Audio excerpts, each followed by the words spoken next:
Yeah, I don't know, man. You ever just feel like life is just catapulting towards some greater purpose?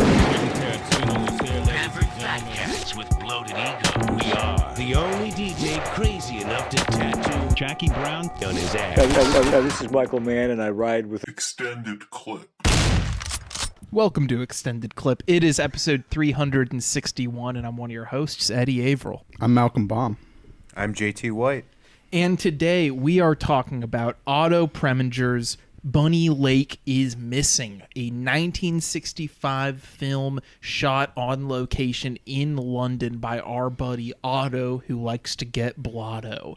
Now, we've only talked about Preminger a couple times on this podcast, maybe even just once for Bonjour Tristis, but he's someone who has come up in conversation a lot, for sure. Mm-hmm. I've definitely Malcolm in the Middled his movies every time I watch them because he is one of my favorite directors of classic Hollywood, and by the transitive property, then one of my favorite directors ever, because classic Hollywood is my favorite movement of cinema, if you will. Bunny Lake is Missing is his, as I said, London set crime film from the mid-60s. It's shot in glorious black and white scope, which I have talked about on this podcast before. Probably like the best format. Just like, I don't know, there's something about black and white scope, whether it's Preminger doing it or Kurosawa doing it or anyone else. It's just a format that always gets me excited. Like, there's very few things that just from within the opening half second of a movie, seeing the shape of the frame and that there's no color in it, that I get more excited about than the black and white scope format. Anyway, this is a classic crime film, 20 years after he was making noirs in the heyday of the genre at Fox. Preminger kind of returns to the genre with a new bent on it. He's kind of calling back to the films he was making 20 years before with this London set film that, goes a lot further in different directions than his classic Hollywood noirs did. This one is, keeping up on the times in the mid-60s while also hearkening back to older stuff of the genre. So there's a really interesting mix of past and present and future in this film. Like, the style is very much of the 60s with the scope framing and the elegant camera work, but there's also the chiaroscuro of the black and white that you would see in those 40s noirs, and the plot is very much out of one of those noirs, but then you have details like, watching the zombies play a rock set on TV that's just like, oh, that would never be in a classic era studio film. This is a film from the end of the studio era leading into the rock and roll revolution, and I just think it's such a fascinating film in that regard. You have, Laurence Olivier really, going over the top here, as well as Noel Coward, these figures of great British drama coming through to really just make like a seedy Hollywood psychological thriller. Yeah. And it's very much like a post-Psycho film. It takes a lot from Psycho as well as from those classic noirs, and I think that beyond the plot points that it kind of borrows and augments from Psycho, it also just has that uneasy feeling of almost like, a crime film bordering on horror and psychological torment rather than just like crime in the city to get by, that kind of thing with the noir films. No, definitely it transforms into that over time, and I think that's another great strength of the movie. It has like kind of these old hallmarks of like studio filmmaking with the noir aspects, but it feels very modern and kind of like the pacing of the movie where you kind of, for a while, it kind of feels like real time. There's a lot of scenes dedicated to like, you really feel the timeline of the scene, thinking of when, Miss Lake goes to, find her kid at the school and, Bunny Lake's not there. Like the way that scene's played out, you feel it where, she's there before and, she's interacting with the moms and they kind of seem a little snooty and, and then it kind of delves into, the feeling of like, okay, something's going wrong here. Yeah. And, this movie really does that where, you kind of don't exactly know what the angle of the movie is, and it kind of keeps you second guessing up until a very big reveal that it achieves very well. But like it's focus on psychology and it's updating of like the classic noir black and white, but putting it in scope, like a modern update of kind of like a lot of the movies that Hollywood had been making throughout the years. And that he had been making. True, yeah. He made some of the best noirs with like Where the Sidewalk Ends, Angel Face, Fallen Angels, like he is definitely one of the stalwarts of the genre. JT, had you seen this one before? Yeah, no, I believe I talked about this in a middle segment at one point because I greatly enjoyed it the first time I watched it as well. And Preminger's just like an interesting filmmaker because I feel like a lot of what you were already like saying, whereas like a guy who like worked like classic Hollywood, but like has like this interesting latter half like filmography that's like dancing between the two. I think in terms of like sometimes like subject matter, like Anatomy of a Murder, he'll be like a little bit ahead of the game. And I just think when we were talking about the Mad Men series, there were a lot of the films we were discussing are of this mold there in the 60s where you're in like Hollywood in transition. And I feel like Preminger, I mean, maybe just mostly because I'm thinking of like Skidoo first and foremost, and that seems like just like in my mind's eye what I think of when I think of like making old Hollywood hip and trying to make it like 60s. Yeah. But to me, and I mean also I think it has something to do with Preminger playing like Mr. Freeze in the like Adam West Batman show, where it's just like Preminger occupies this weird space of like in between in film. But like I was just looking at his filmography and he doesn't like his first feature is like in 1931. So like looking at some of the other like older like Hollywood directors, like someone like Hawks, things like that, I feel like they're usually starting in the 20s. They're a little bit more prolific in like the 30s and 40s. Preminger wasn't doing like nearly as many films as some of those like really big guys were doing. And I think it like, I don't know, shrinks the filmography. And for me, like Preminger is just one of those guys who is like who exists like in that like just weird in between, and I feel like it's just a fascinating figure to discuss for that reason, because you do have those like, I don't know, great like noirs like Laura and like a bunch of his other like 40s work, but for me it just feels like he was a guy who started a little bit too late and then has this just interesting back catalog that's this I don't know, mix of styles. Yeah, because it is like, thinking about his career, he seems to have gone through like kind of different phases, different modes, like like stuff I'm not quite familiar with. Like I've seen some of the noir movies, but it's like something like Exodus, like these kind of like long epics seems like were another staple of his career. And then once we kind of get to like the somewhere in the mid 60s, I mean, I guess he's going back and forth. I guess this is just all to say, it's like, just thinking of auteurism, it's like, it's kind of hard to pinpoint his style, I would say.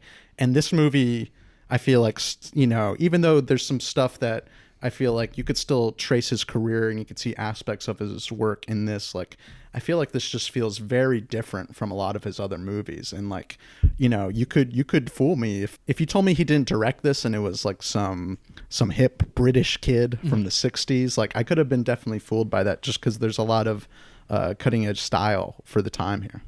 Yeah, I mean, what you're saying about his filmography being so varied is, totally like the line on him, like Andrew Sarris, in the American Cinema book places him in that section, The Far Side of Paradise, which are directors who fall short of the pantheon either because of a fragmentation of their personal vision or because of a disruptive career problem. And yeah, I think that the fragmentation is part of what makes Preminger such an interesting subject for me. Like he's someone who I've read people say that he's not like a flashy visual stylist. I kind of disagree with that. I don't think he's like a flashy director, but there's clearly a very careful sense of, you know, the visual approach here. Like he is always very careful with the camera, I think, and very studied with it. Like something like Daisy Kenyon and something like Anatomy of a Murder, for example. Those two movies in subject matter couldn't really be further from each other. Daisy Kenyon being a love triangle melodrama, and Anatomy of a Murder being a courtroom film. But at the same time, they both are on the end of the spectrum where there's not that much like show off camera movement. It's not like the flashiest movie, but it's because the character or the movie is so much more about getting into the psychology of the characters and posing issues for the audience to think about themselves. Whereas his more pot boiler type stories, like let's say Angel Face, for one of his noirs, have a lot more visual style because that's just like what was expected of those noirs, and like he really delivers on that. And then something like Bonjour Tristesse is almost in between, where like the color work and the editing is very post new wave, you know, the way that he, you know, will fade the black and white footage over the color footage and stuff like that. But it's also this modernist drama where it's just people talking at each other for an hour and a half, you know? And I don't know, I feel like his inability to be pinned down in terms of very specific themes and visual approach is like, it's more of a good thing than a bad thing, in my opinion, because it just shows like the diversity of projects on which he worked, you know, because we didn't even talk about like, Exodus, like, which is, you know, Israel origin stories, starring Paul Newman, or Carmen Jones, which is like his, like, I don't know, I guess you could call it race play retelling of the opera Carmen. And he has all these like oddball films throughout his filmography. Man with the Golden Arm, starring Frank Sinatra, social message film. The small run of social message films like that one, Anatomy of a Murder, you know. And it's really hard to pin him down, but I think that having these groups of his films makes him so much more of an interesting director to me, and someone with like such a diversity of style approach. And Bunny Lake is such a great one to get into because it feels more of a piece with stuff he was making 20 years before rather than in the mid 60s, you know, after his social message movies, and when he's almost trying to do the hip Hollywood approach with Skidoo that JT mentioned from, I believe, 1968. This one kind of feels in between, where like it has the zombies on TV for a while and even gives them a credit in the opening credits, and at the same time, it's very much like an old school noir. And I love this movie because of not just like how hard it is to pin down within the filmography of Otto Preminger, but also just because, like the rest of those movies that are hard to categorize, on its own terms, it just flat out works on a genre level. It is so effective to me as a twisty thriller with psychological implications, and such a stylish movie as well, that I just couldn't help but love it. To get into the plot like a little bit, with what you're talking about, like I don't know, some of the psychological like elements of it, I think it's certainly there are a handful of movies that do this sort of like fish out of water approach. But being Americans in England is sort of like a level of like anxiety like that like is added to this film. Totally. Is something that I really appreciate. Again, it just does not feel like something that's tackled all that much. And it's just like a layer of like, I don't know, it just adds on top of the level of difficulty they're already having with the police and things like that. And just like Americans working within a system that they're not as familiar with. Yeah, and it also pairs well with kind of like everyone's reaction to the Bunny Lake missing thing. You know, the thing in the movie that happens where Bunny Lake is missing, or her disappearance, right? Where, you know, we have Miss Lake, Ann Lake, she, you know, drops off her kid at school, leaves her kind of like in a like in the cafeteria, not like a main room, doesn't like guide her to the classroom. She goes about her day. She comes back, Bunny Lake is missing, and we go to the police and we kind of see, how not at first they're kind of searching the school, and they're trying to, it seems like the people at the school want to handle it in-house, not alert the police, but the police, Olivier, the superintendent, he does get called, and like it is just kind of like the culture shock thing that JT's talking about. It's so interesting because at the beginning of the movie you don't kind of have like these the movie unfolds and you start to feel differently about the happenings. Mm-hmm. But like at first it's just straight up, you think the mom is missing her child, right? Yeah. So like just the way that the characters respond to that, they don't even seem to have like a great sense of urgency too. And I don't know, maybe that's also like a time difference thing too, but like I feel like, most parents, your kids are missing or whatever, you tell someone that, they'd be like, oh my God, what, know, whereas like there's kind of almost like some kind of like snarky Britishness to how that news is received. It's just like, they're like, yeah, she'll turn up. Yeah. Like, it's just, or just like, did you ask like the right person? Yeah. Like, she's probably there. That type of dismissiveness. Yeah. And so Anne and her daughter Bunny moved to London and to be with Anne's brother, who also, I think the film was really smart in slowly unveiling their relationship, because the first 10-15 minutes of the movie you would assume that the brother is actually her husband, you know, and it's not until after the kid goes missing that you realize it's the brother, and they start kind of like talking over it and contradicting each other here and there, and it just makes it so much more difficult to believe either Anne or Stephen Lake, and you're kind of like taking the perspective of Laurence Olivier's Superintendent Newhouse very slowly over the course of the movie, and so it's like I think that's the real miracle of the movie, is that you could kind of split it into thirds, where for the first third you totally believe Anne Lake, and then for the second third you are on Newhouse's side that this child probably doesn't exist and this lady is crazy. And then it's not until you get to the last third that you realize the child does exist when she makes her first appearance, and that it is the brother Stephen Lake who is the crazy one. And that's when it goes further into its like psycho aspirations with the Stephen character. And I find that to just be like such a compelling way of unfurling a narrative, and like very economically plotted out, and just like to make very potboiler crime thriller material that like to just maximize its entertainment value and artistry and provocations of thought as well. Yeah, and the way like it's shot, kind of like the tracking cameras, and kind of like we have someone missing, right? So there's a lot of searching at first, and kind of like you really feel the weight of that, when you're kind of going in and out of these rooms the same way you would in real life. You kind of you move with the camera in that sense, and there's such an immediacy to what's going on that it makes like kind of the way the plot unfurls just even that so much better. And it kind of just happens in like kind of like a naturally occurring way, where you kind of like, there's not really what is that called? Dramatic irony. At first you're kind of learning things as they happen on the screen with the characters.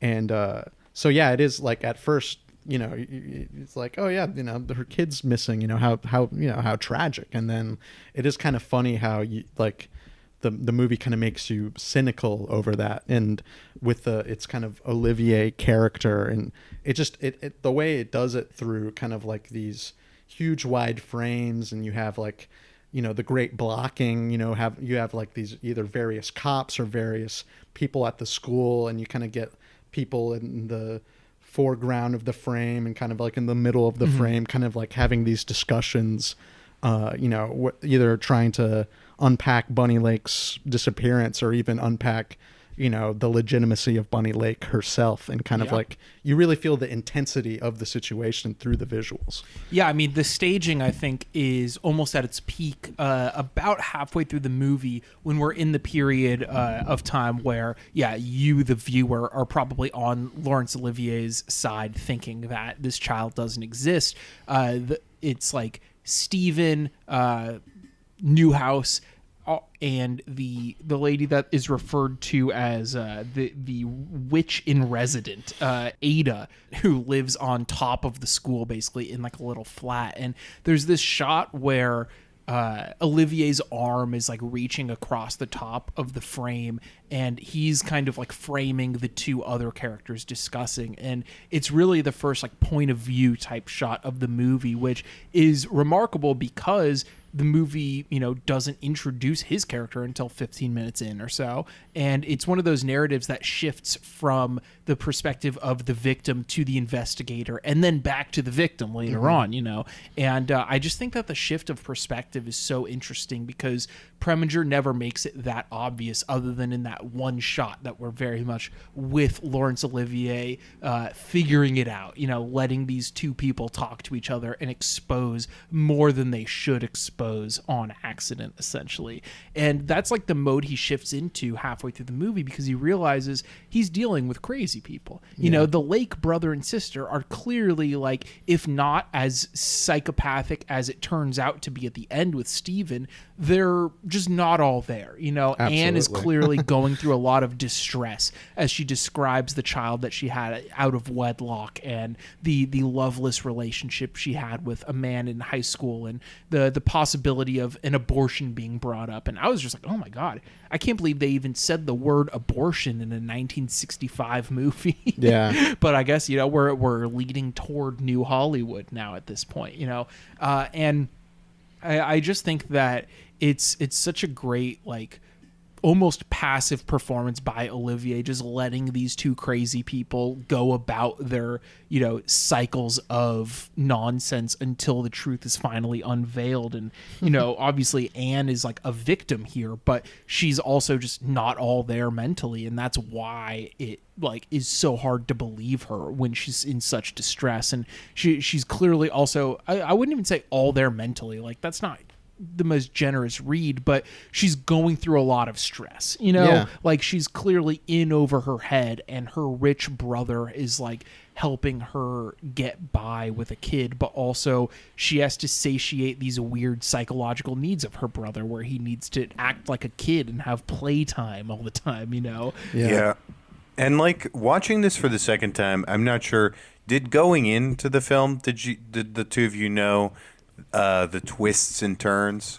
Well, this is my second time as well. I totally forgot, to be honest. So I haven't got seen it. I reintroduced. didn't know anything about like the plot of the movie, really. Again, like, I don't know, taking this in the second time, I knew what was coming, and seeing, like, I don't know, it just allows you for, I think, a greater experience where it's just like, I don't know, sometimes people are less satisfied with twisty movies for whatever reason second time around because the magic is gone a little bit. Sure. But here, I think it just like sort of heightens some of the like psychological unease in a way that like a shot, I wouldn't read too much into like shot beforehand, but there's a moment like later in the film where like Anne and her brother are having like a conversation where he has just like sort of like a disaffected like sort of childishness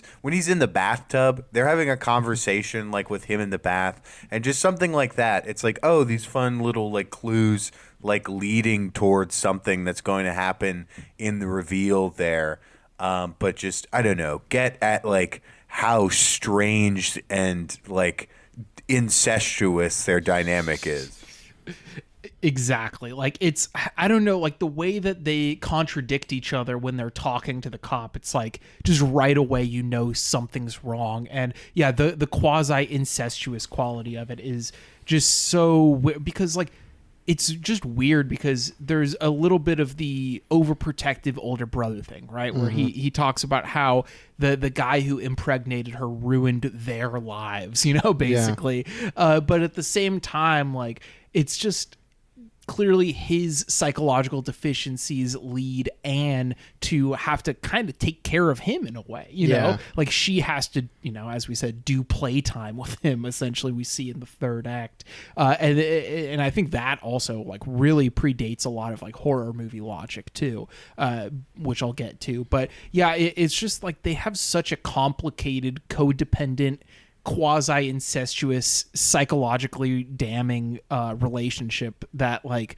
there's no way that either of them could commit a crime, A, and get away with it, or B, and have it be a simple A to B mystery. Like no matter what, if one of them acts out and does some sort of criminal activity, it's going to be weird and twisty, and no one's going to be able to approach it like straight ahead, which is why I think it's so great to have the Olivier character almost just like recede a little bit to a more passive role and just let things play out and just listen, you know. Officer do nothing, you know what I mean? Just it's a great new cop technique, and it's like I'm just gonna sit back and let the crime solve itself. You know, this seems a little too complicated for me. And like, you know, talking about the brother-sister relationship, right? Like it's something like you get the feeling that something is off like at first, but you know, kind of in the behaviors, like, you know, like the brother's the one talking to the authorities, kind of taking charge to the school, you know, and like just answering questions about life details. It just seems like, you know, obviously he's presented as the more put together one, but yeah, it's like you do like just the nature of their relationship, even before you know how kind of like twisted it is, like you do get the feeling that something's bursting at the seams here. Something is just a little bit off, and like the movie's really good at doing that, where, you know, nothing's really telegraphed. You kind of feel it, kind of just kind of like naturally through just characters, you know, what they say and how they behave, and like they're like, I don't know, there's like, I feel like movies could telegraph these things in much more obvious ways, but like they're more effective in the way that they're presented here by Preminger. We would be remiss not to mention the character played by Noel Coward of Wilson the landlord, who is just what a comic invention that character is. This like hoity-toity British dude who carries around a tiny chihuahua, who's a poet, an author, an actor, and landlord, which is hilarious. A great combo, of course, but many such cases, you know. You thought you were gaining indie cred listening to Waves in 2013. Turns out he's a landlord too. Yeah, you know? he was getting real credit. Yeah, he was building credit. Yeah. You were he out was there ruining other people's credits. Yeah, you out there getting cred. He was out there getting credit. You know, exactly. But I just think his character is hilarious and a great like mislead almost. Like you know he's not involved at all, but the fact that he was in the apartment even, and there's a chance that maybe Bunny's stuff went missing because of him, even though as the viewer you just know that that's not the case. He's a great character to have in the fold for that reason, and he later tries to you know, comfort Anne in her loss, and he's just like coming on to her, bragging about how he gets paid to talk on the BBC, and he's like, don't you want to sample the goods? By making him sing, you know? Yeah, it's a very like proto Frasier performance, you know, like horny Frasier. Noel Coward's name gets said on Frasier more than a few times throughout the 11 season run, and I feel like a young Frasier definitely watched Bunny Lake is Missing and saw Noel Coward as Wilson and was like, oh, that's the kind of gentleman I ought to be. I appear on the television, you know. They pay me to make use of my melodious voice. I sing rude old Welsh ballads. I recite a few things of my own. Then I give them Elizabethan drama, and all in exchange for one whiskey served to me in the first aid room. I could, if you'd like, give you a private performance. Please, just go away. I'm told that my voice is extremely seductive. It seems to unleash whole hurricanes of passion in the breasts of the females who watch me on the BBC. Perhaps you should sample the wine before sending the bottle back to the cellar. Well, it's also at a time in the movie, right, when that's happening, like, you still kind of think that it's Anne is the crazy one, right? And, like, you know, she's also, whether you think the baby is real or not, she's going through, like, the psychological, you know, hardship of thinking that she has a baby missing. And, like, you know, like, we have the police setting up their scheme, and meanwhile she's just, like, going through more suffering through, like, this sleaze landlord artistic character. I don't know, just, like, the indifference from people regarding you know, her well-being is just kind of, like, I feel like that's a culture shock thing, but you feel there's some danger there, you know what I mean? And it's like, you know, you mentioning, like, oh, there's a possibility that this Noel Coward character is related to, like, the kidnapping possibly, but it is, like, at least in my head, like, and you said it didn't really pop up for you, but like, in my head, like, that wasn't even, like, a real possibility. Like, it's just, like, this other guy just kind of adding another tension on top of the already established tension. And, like, another side character that, like, I think you mentioned her, Ada Ford, like, I love her scenes just as, like, the retired principal, you know what I mean? Like, I find it so funny that she's like she's listening to, like, children's stories in order to advise her own book. Like, that's, I don't know, that's kind of cool in a way, to be honest, but, like, just kind of living this very I don't know, just kind of like kook at the top of the tower lifestyle. Like, I found it very funny when you know, the Lake siblings express, you know, concern over, you know, Bunny Lake being missing, and then she starts calling out for Bunny Lake like she's a dog, like, here, Bunny. It's like, you do have to call out, you do.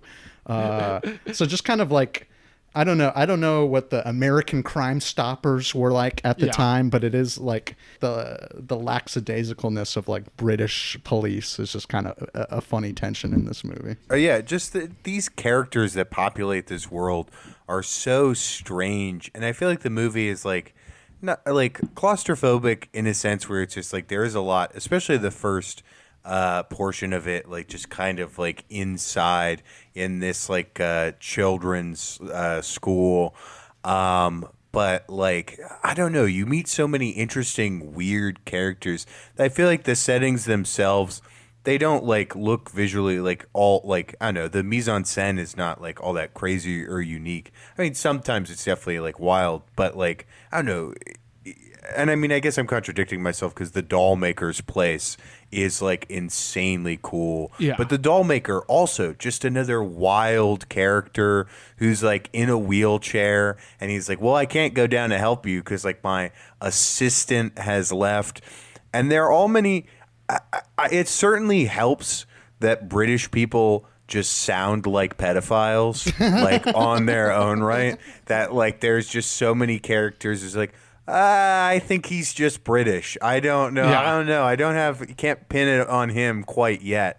But, like, they're just, I don't know. It's a weird specificity of place and character here. I was thinking the same thing with Ada, the ex-principal who lives in the flat upstairs above the school, because when one of the Lake siblings first approaches her, they hear, like, the sound of children coming from her room from a tape recording, you know? True. And I mean, I thought about The Naked Kiss, and I was like, oh my God, this is like The Naked Kiss, where you hear the children's recording, you know, in the house as you creep in and, you know, learn, like, the worst possible thing you could learn about someone. But that is not the case, obviously. But It doesn't quite go there. I think the film purposely does tease you a little bit with that, though. It's like, let's at least put our cards on the table and say there's some dangerous and weird looking people that spend too much time around children in this movie. Well, you know, like the doll maker, as JT said, like, that's someone who, first of all, his store is called the Doll Hospital, which I thought was very funny, but he refers to his clients like they're adults, but they're like 7-year-olds with dolls who come and drop them off. And he's like, oh, the young lady who dropped this off, she's going to be in disarray when she sees it. You know, it's like, this is a 7-year-old you're talking about as a young lady, you know. It's like he has, like, a relationship like you'd imagine, like, a gay hairdresser would have with, like, his older clients. Or a straight hairdresser. No, of course. But there's straight and gay ones too. That should be mentioned. You're right. But The barbers who just shut off their podcast machines, just like, what the fuck?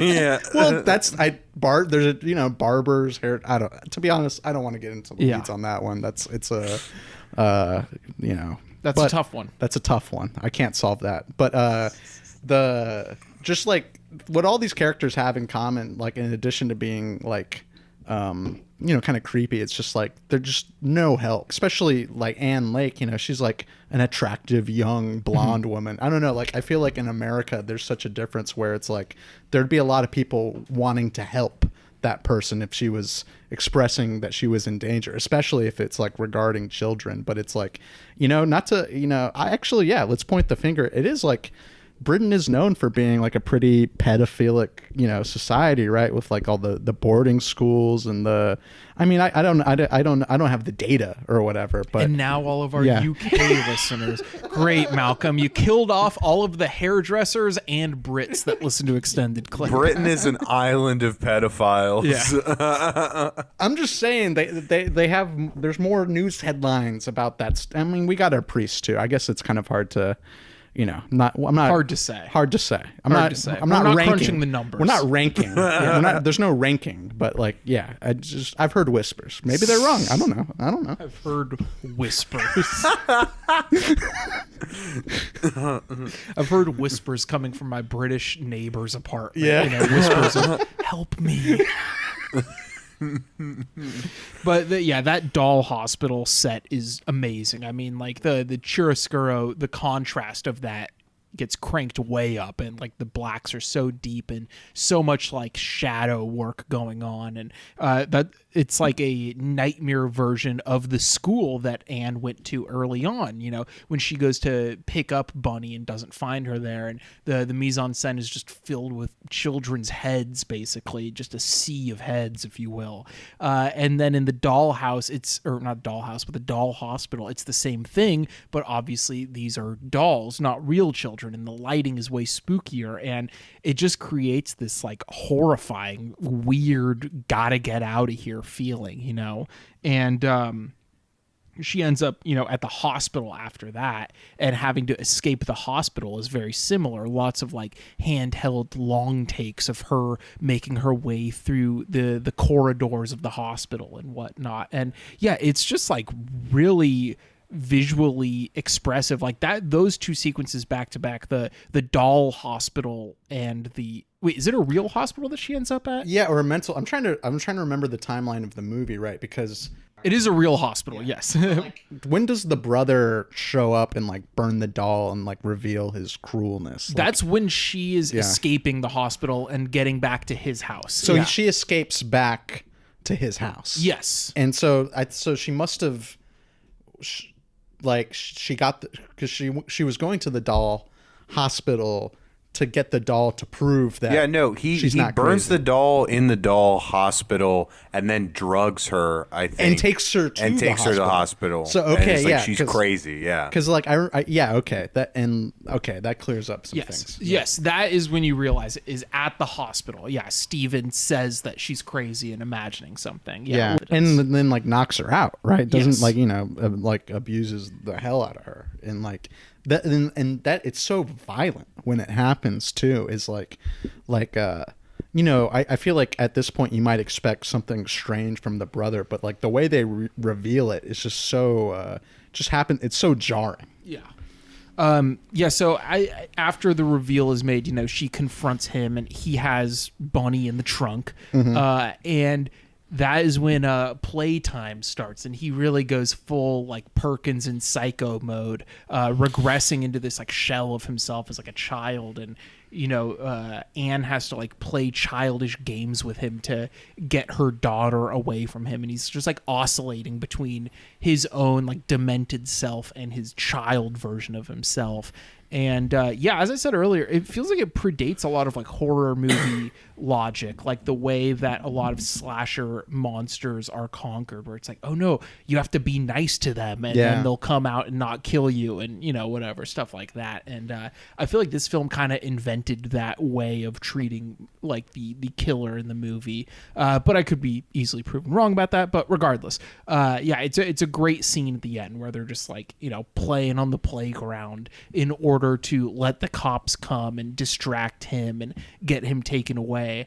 And yeah, it's such a chilling ending, and the way that the end credits loop back around like to the style of the opening credits, where in the opening credits, it's like these black frames that you see a hand come and like tear a piece of paper off of to reveal the name that's being credited. And then in the end of the movie, you see that hand covering it up again. Like you're putting away the case for good after you just spent the last hour and a half tearing through files to get to the truth of the matter, you know? And I just think that's a great device. And, you know, Preminger's title sequences by Saul Bass were always fucking next level, and this is one of the best ones. I mean, yeah, that's an art we've completely lost, these title sequences. I mean, the way it's used here and like implemented at the ending is just so savvy. Thinking of it in terms of to Psycho, you know what I mean? Like, you know, like a lot of the psychological stuff, you know, we learn it at the end, right? And we don't exactly. As far as I remember, I'm trying to like, you don't know he's like playing the mom until the end, right? Yeah. In Psycho, like, okay, yeah. So like, but here it's like we get it at like the final third of the movie, and we really get to like stew in that craziness and like, you know, playing playing children's games with the intensity of murder is just kind of a, you know, crazy thing to witness. You know, it's kind of like a similar sensation. Like, let's say like you're feeling really sad and like you laugh at something, you almost like laugh too hard. You know what I mean? Like it's kind of has something like that where he's just jumping on the trampoline in a way where you think he's gonna like burst the fucking netting, you know, or pushing her on the swing set where it's like, okay, this guy, you know, this guy's like the playful monster, right? Like if we push him too hard, this guy's gonna, you know, he's gonna push me off the swing into a casket, you know what I mean? And so just seeing that is just crazy, especially around the kid. You really do feel the palpable sense of danger, and like much like the violent reveal of Brother Lake. I can't remember. Stephen Lake hitting his sister. I feel like when Bunny Lake is also revealed to be in the trunk too, like once he starts, you know, abusing the sister, you think, okay, Bunny Lake's probably real. But just to actually see the titular Bunny Lake, you know, see her like 2/3 into the movie in this trunk is such a great reveal. And yeah, it is funny that I guess she just kind of played with him until the cops came, you know. Like I can't remember that detail in the movie. Like, did she somehow contact the cops beforehand, or just knew that they were going to come through? I think they knew. Yeah. I think each party knew, you know, like Anne knew that the cops were pretty much following her as well. True. And would show up eventually. Okay, yeah. And the cops just knew where to find her because they went to Anne's new flat and nothing was there, and like the lights were still on and stuff, so she clearly left in a hurry, you know? Yeah. Also, that final line by Laurence Olivier saying, you know, get some rest now that you're real, to Bunny is just like, I don't know, it made me finally consider, because I just never really thought about Bunny as a person in this movie. Yeah, of course. Because you just think of her as like, is she real or not? And you know that, and even when a child is in danger in a movie like this, like a kidnapping movie, you are still just thinking about the parent who's the protagonist or whatever, you know? But just that last line of just like, now that you're real, go get some rest.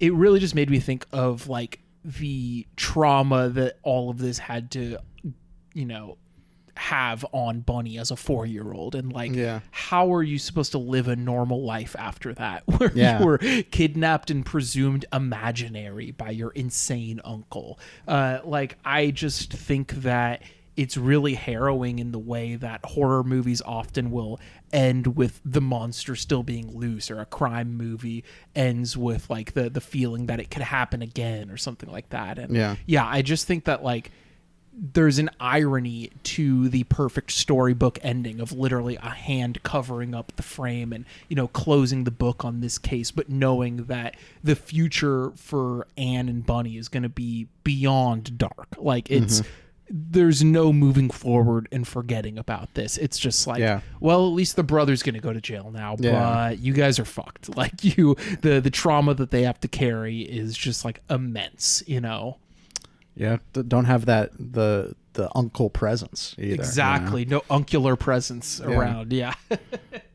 I really loved this film. I'm gonna go 4 bullets on it. I think it's just like such a taut and lean and stylish thriller with so much like psychological stuff going on under the surface, and it's not like one of my very favorite Preminger movies or anything like that, but it's great. He made great movies. 4 bullets. What about you, Malcolm?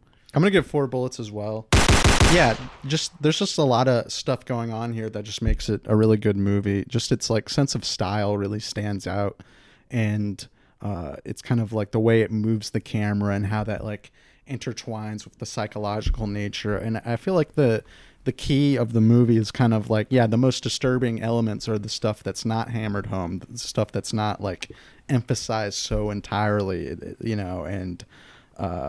and it just shows the variety within Preminger's filmography. Because, earlier we're talking about like categories and you're like, it's in between. It's like, he's got so many categories. And here's this movie. It's like, I don't feel like it fits into his also the preset categories he has even for himself, zombies, I like the zombies. I like that album. What is it? Odyssey and Oracle. Odyssey and Oracle. Yeah. What is it? Beechwood Park. That's one of my favorite songs ever, I would say.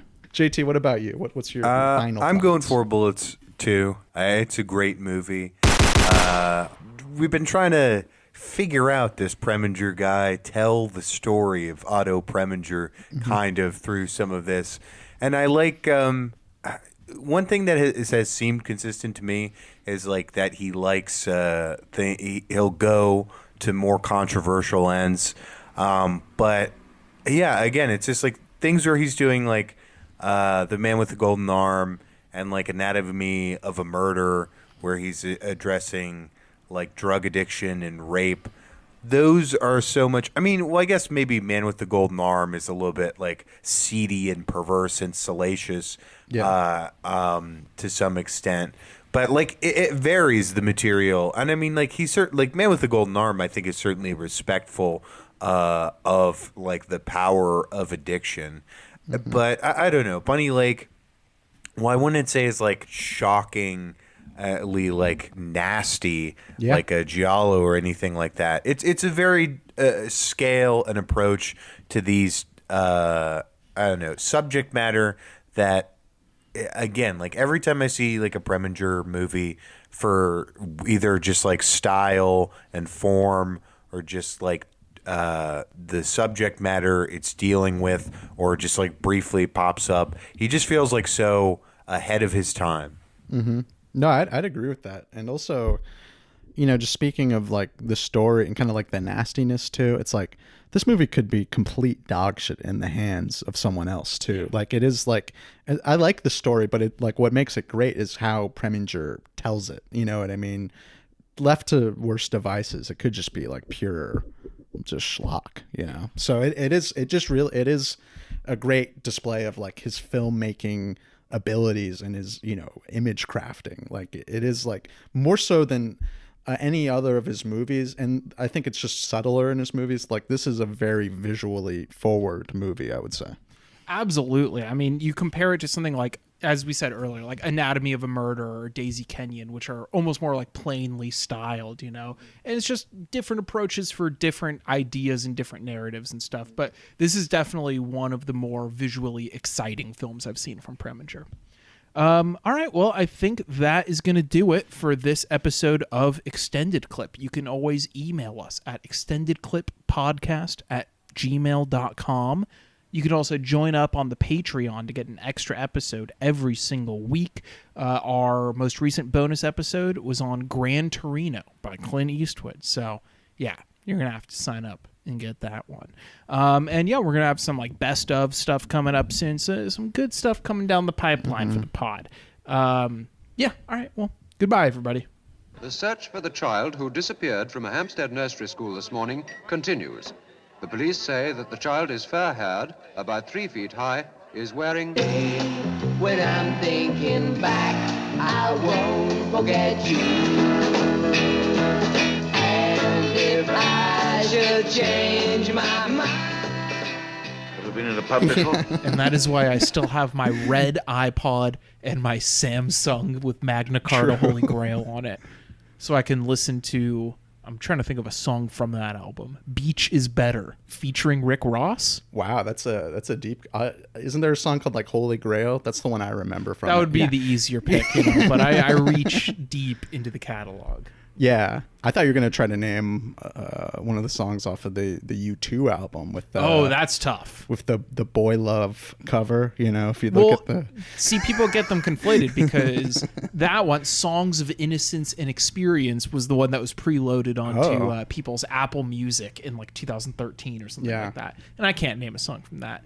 But the iPod one, that was the red iPod. That's like 8 years before, probably. Whoa. That was 2005-ish, the Vertigo era. Hello. That's still a pretty popular era of U2. Okay, Absolutely. that's a little different. I don't know what album that was though. I just know that Vertigo was the single from it, and that's when he was wearing those glasses that were. I watched the Beautiful Day music video like sometime in the past year. I remember as a really young kid, that video is how I learned what like kissing with tongue was. I remember watching that video and being like, what are they doing? Yeah, you were a Pecs only guy. Well, when you're like a young 5 years old, you're not tongue kissing anyone. Yeah, when you're 5 years old, your frame of reference for kissing is like your family. True. Yeah, you're like, I'm getting all these kiss on the cheeks from my aunt. It's like, what's she really trying to do here? That's kind of crazy. God, I shouldn't have let out that piece of information to the public. and sometimes when you hear "Beautiful Day," you kind of, hits you right. You kind of, you start feeling like you used to back in the day. Malcolm, do you want either a flavored seltzer or a Diet Coke? Oh, I'm fine. Thank you. I don't want to start burping on the mic with all the carbonation, JT, I'm sorry. I cannot offer you either a Diet Coke or a Pamplemousse LaCroix. It's all good. I think I have some peach pear LaCroix in the fridge. And I had a whiskey sour I made before we started podcasting. Oh, he's got to get drunk to come to work. It was one. Denzel in Flight. Is Nico your John Goodman from that movie? That's class, though. That's Denzel's sipping it out of the bottle. Like JT's like supreme gentleman. Got the glass. He's got the suit on. The garnish and the drink. Yeah, exactly. What's the traditional garnish for a whiskey sour? Is there one? I think it's either maraschino cherry. I feel like is the general one I see more often. But then sometimes people do orange slice. Okay. Ooh. Yeah, I remember I've seen that on like an old fashioned for sure. Maraschino cherry. I love a little cherry. Yeah. When I was a kid, oh my god. Yeah, that was like my favorite food. Were the cherries. The cherries on like your Shirley Temple or something like that. Yeah. It is Shirley Temple. That is. Are kids drinking Shirley Temples anymore? Is that still a thing? I don't know. Is Joel Embiid a kid? Oh, true. I forgot. He's a Shirley Temple merchant. Yeah, true. Maybe he's been having troubles with health because he's like, I gotta drink healthy. It's like, no, you got to get back on the Shirley Temples. Get back on the Temples. Eat the cherries. That's why his legs are falling apart. He should have been drinking milk like a good boy. Yeah, true. I remember drinking milk with dinner. I don't think people are people. I was just talking about that with Karis when we were watching Gran Torino because there's a scene where they're at least one character. Or no, it wasn't that. We were watching The Sopranos and AJ was drinking milk with his dinner. While Tony had a beer and Carm had wine. And we were just talking about that, and it's like, my mom never kept milk in the house even. Yeah. But when I would visit my dad, he would pour me up a glass of milk with my dinner while he had a beer. Okay. I was a glass of milk kid as well. Yeah. Yeah. What percentage were you a whole milk? Were you 2%? Were you skim? What was the milk kept in that house? We kept it 1% or what's low fat. I think low fat milk. You know, we were definitely like the fat family trying to get it around the margins. Like, no, we don't drink whole milk. We'll get 1%. You know, we get the Crystal Light, 0 calories, diet sodas, you know, healthy cereal, you know, stuff like that. You know, the tricks basically, the cope. I thought when you said no tricks after cereal, I was like, healthy cereal.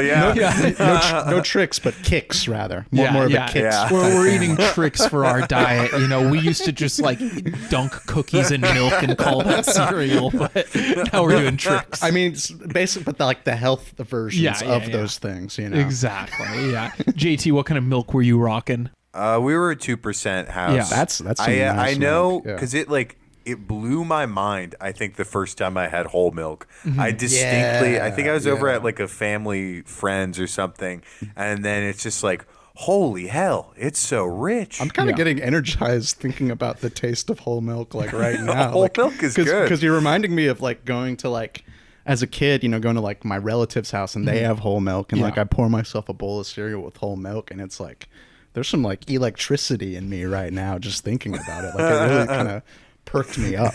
I remember one time, and this is, you know, I was with my mom who never even kept milk at the house, but we were having dinner with her then boyfriend's family. And so this old lady, the boyfriend's mom, she was trying to make up for the fact that there wasn't any dessert, right? Because I said I wanted, I think I said that I wanted to go get ice cream or something like that. So she poured me a glass of half and half.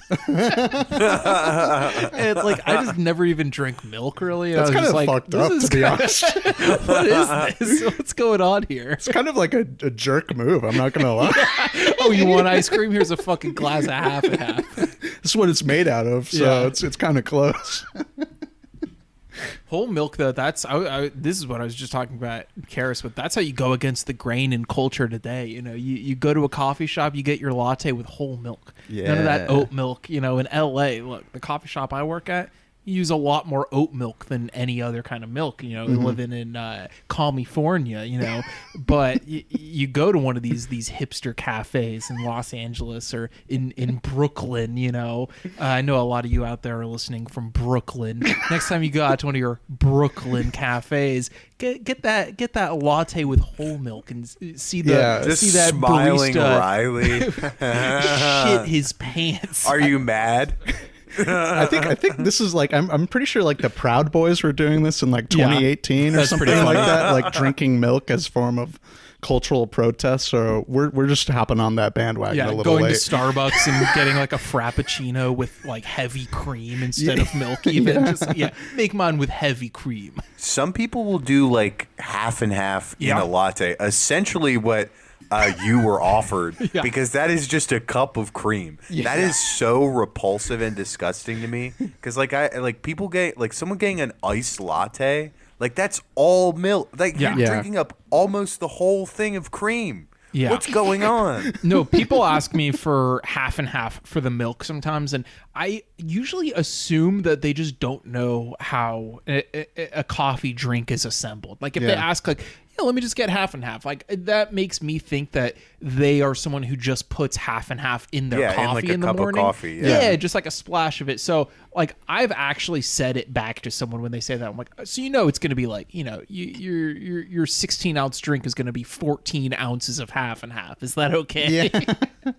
But when I worked at Starbucks, people would ask for that all the time. Like it was actually a pretty common thing at Starbucks. People would get their drinks not just with half and half, but with heavy cream. Damn. Just with straight up full, you know. With drinks that already have like, sweetener and components to it. Well, you know, this kind of, I guess, it kind of goes full circle, right? You know, people, families, they used to sit down and, you know, drink milk with their dinner. I would have a fucking plate of spaghetti and a glass of milk, you know, and now that's gone. So people are going to Starbucks and they're getting all these milk-based drinks. That's where they're getting their milk fix. Getting their milk on the outside. People are still getting milked. You know, people are still drinking milk rather. Spaghetti and milk is probably the grossest combo you can conjure. Isn't that in like Gummo? Doesn't he drink like it's spaghetti literally and milk? what I think of as Gummo when you said spaghetti. And it's what every American kid was eating for dinner for 50 years. Yeah, because it's like I didn't grow up in Gummo type conditions. Like, you know, it's like,